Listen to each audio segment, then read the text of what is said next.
Pasensya na kayo. Ang kukulang. Oo!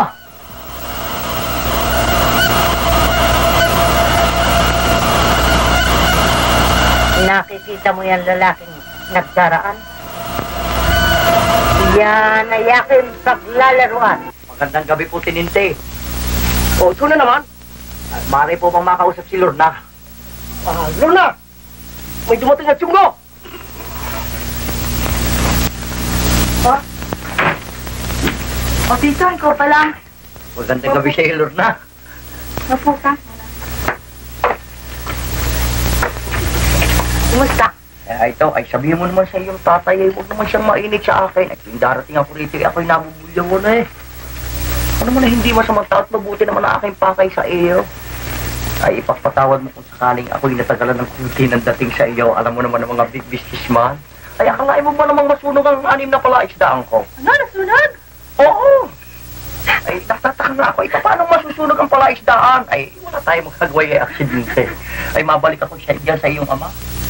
Ay, naman, sabi mo sa kaniya, itong naligaw dito, hindi naman ito basta-basta tao. Ay, ito'y nagdidildil lang kisis de bola tamon.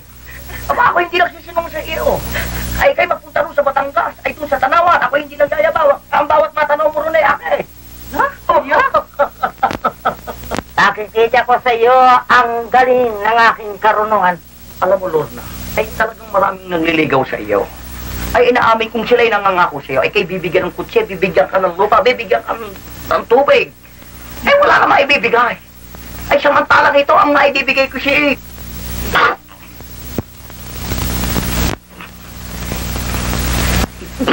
Ano nangyari sa'yo?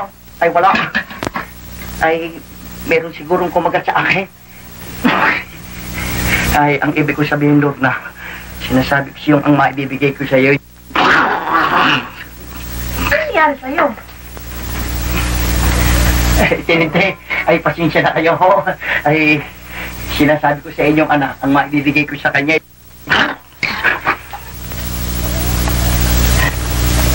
Ay, ano ba ang nangyari sa akin? Ay, hindi ko nga po alam, Tininte. Ay, nakulo. Ay, Lorna, ano ba itong nangyari sa akin? Tama na, Nay. Huwag mo akong pakikialaman!